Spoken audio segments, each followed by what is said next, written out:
Hello, we're Nerds of the West, and today we are teaching you how to play Coffee Rush. This is a game of making drink orders, collecting ingredients, and at the end of the day, having the most points. We're the people that are going to be teaching you. We have a Chris. Beans. We have a Beck. Cappuccino. We have a Sean. Latte.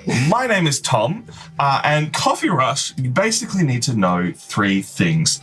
At the start of your turn, you have the option to upgrade some upgrade tiles. The next thing that you do is you are able to move around this lovely ingredient board. Each person has a metal that is on this board, and you can move up to 3 times. You can move less if you wish, but for each space that you move onto, you will collect an ingredient. And there are 8 different kinds of ingredients, some of which there are only 1 of each on the board, so they're a little bit special. Movement has a few restrictions in that you can only move orthogonally, and while you can move through another player collecting the ingredients of where they are, you cannot ever end your turn on top of another player. But let's say I'm the pink meeple, because today I am. I'm going to move and get myself some steam, some milk, and some coffee.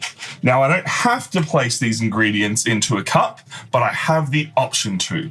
And that works out very nicely for me, because the reason we are collecting ingredients is for these coffees, these various caffeinated drinks. I'm passing out one specifically because I set it up perfectly so that I would get the ingredients for this drink. Now, you can spread your ingredients around any of the 3 cups you have that you like, but once you have placed ingredients into a cup, you cannot pick and choose and remove them, because Once liquid goes into a coffee cup, you cannot remove it from the coffee cup.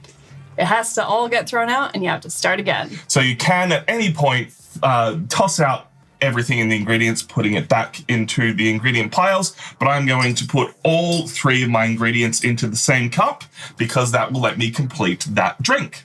I can then put that onto that drink. Here we go, Beck. You can have my coffee.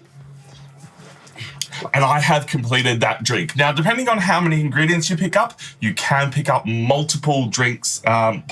You can complete multiple drinks in a turn, but right now I'm only completing 1 drink. Sean, what happens when we complete a drink? You take the drink and you place it at the top of your board, and it's next to this little icon here, and that indicates that you have 1 victory point, 1 reputation. Then, the 2 players to the left of the player that just completed an order actually pick up Coffee Rush cards, depending on how many orders were completed by the original player. So if Sean had completed 2, I would take 2 cards, and then Chris would take 2 cards. As he's only completed 1, I simply take a card, and then Chris takes a card. There are also specialty drinks that when you complete, they say the words specialty drinks on them. They're going to give you rush tokens. Rush tokens are an extra movement. You can spend them on your turn. You can spend as many rush tokens as you want, and you will get extra movement and collect extra ingredients. After you've put all your ingredients in cups, made as many drinks as you want, you move to the time phase, because we live in a linear time world in this universe. We have yet to find another universe where things move differently, but that means that all of your orders are going to move down from level 1 to level 2 to level 3 and level 4. Chris, what happens if we let time pass too much and things move out the bottom of the stack? Well, as within the real world, customers do not have an infinite amount of time, and they'll get pretty peed off. So if you ever let a coffee drop off the end of the 4th time slot here and it's not completed, it moves over to the left side of your board, just as with a victory completion. But rather, this is worth -1 reputation per each of these cards you have failed to resolve. And furthermore, if there are ever 5 of those, that triggers the end of the game. And whenever you knock one of those off down the bottom, you do get a rush token as well, equal to how many get knocked off the bottom.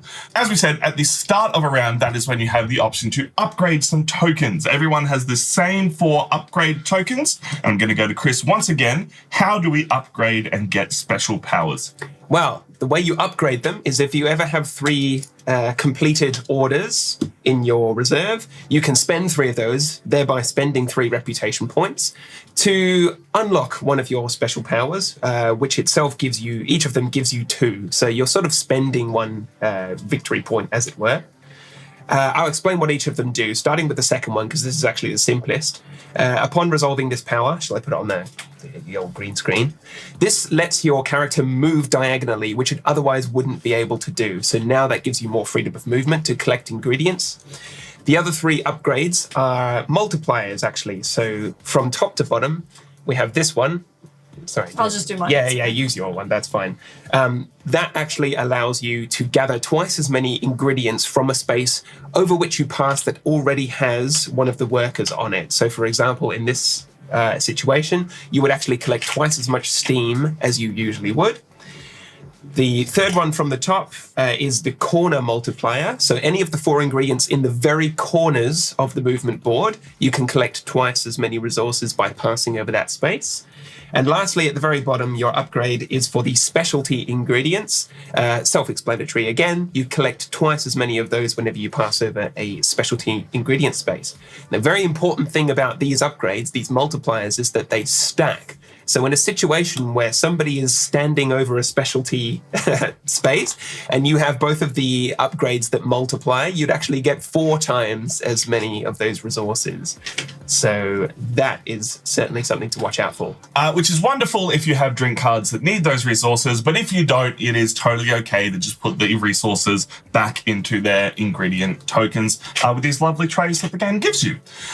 The game will keep going with everybody taking turns, one at a time, starting with the first player who has the open and closed marker. I don't know why I'm passing it to you. We know that green screen is not working. Everyone will get an equal amount of turns, and there are 2 endgame triggers. Chris talked about one earlier, which was if any one person has 5 failed cards in front of them, that will make the token flip from open to closed, but you do play out the round. So if Sean is the first player, I will get the last turn of the game. The other thing is if we go through this entire deck of cards, of which there is a good, very good thick stack of them, so that might take quite a while, but that is the basics of Coffee Rush. At the end, the person with the most victory points will win, which is 1 point for every coffee you have completed, 2 points for every upgrade tile you have flipped over, and -1 point for every drink you failed to make. Remembering that ingredients really don't mean anything at the end of the day. It's just making sure your customers are happy. We are now going to play through that. So if you're more of a visual learner, you can jump on over and watch that video on YouTube, or join us live in the future, twitch.tv and youtube.com/nerds of the west. We can do this thanks to your wonderful support, joining us live on our Patreon as well. We appreciate everyone coming to hang out with us. We have been Nerds of the West. Enjoy playing this game, and we will catch you next time.